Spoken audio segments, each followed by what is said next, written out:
Yakobi, James chapter 1, verse number 16 and 17. James chapter 1, verses 16 and 17. Xa uyiphethe ngesiXhosa, uYakobi, James. Ifundeka ngolu hlobo ke esiXhoseni. Musani ukulahlekiswa bazalwane bam abazintanga. Sonke isipho esilungileyo naso sonke isipho esigqibeleleyo sesaphezulu sihla sivela kuye uyise wezikhanyiso ongena kuyambo nasithunzi sakujika. Amen.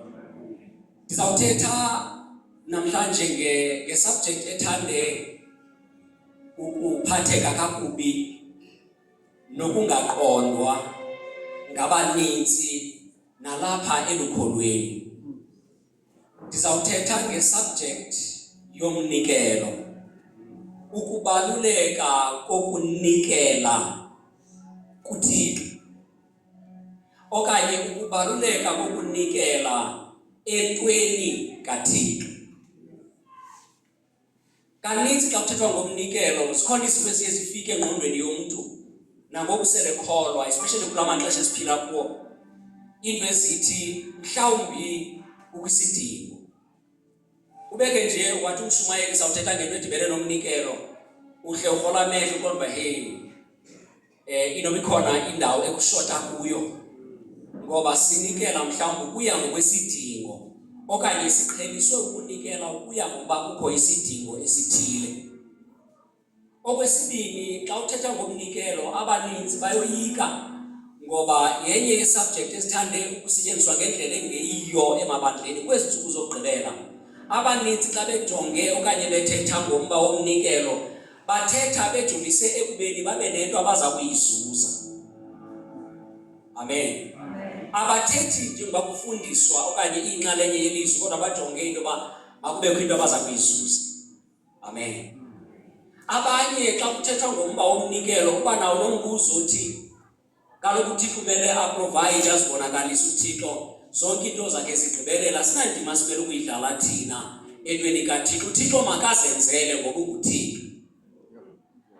Kaba ndiyakhumbula kwabanintsi abasuke ezicaweni, kwezaa cawa zomthetho uyakhumbula into yoba umnikelo yayinto phaa engabalulekanga kangako kangangokuba kwakude kuthiwe inkongozelo.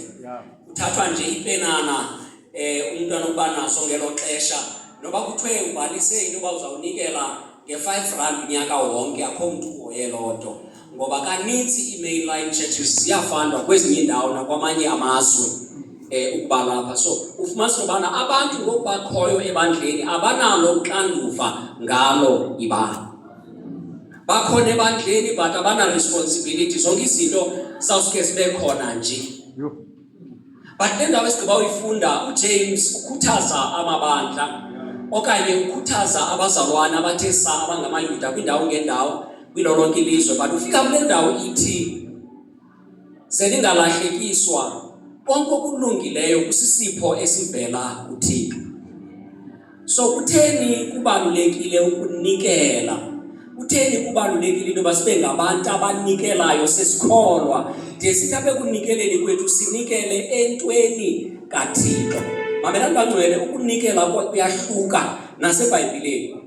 Unganikela emntwini ngokwesidingo anaso, but kukho ukwahluka xa kuthiwa unikela entweni kaThixo.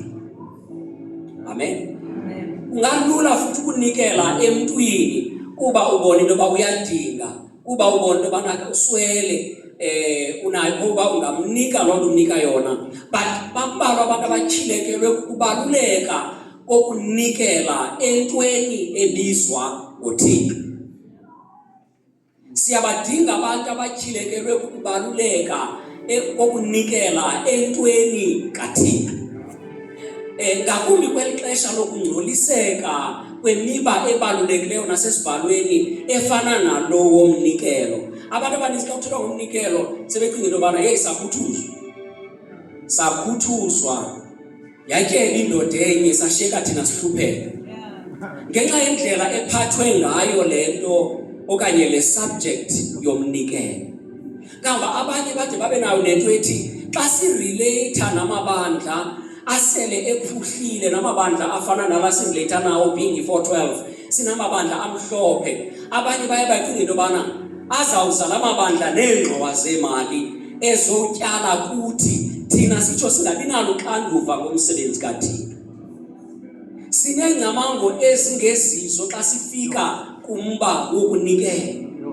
Loo nto ide yenza into yoba ufumanise uba abanye befundisi bathwele ibandla emagxeni abo bodwa ibandla libukele. Yenze loo nto into yoba istage, iplatform yebandla iphethe isiba iplatform yendoda enye nomzi wayo, ngoba abazalwane bonke ngababukeli.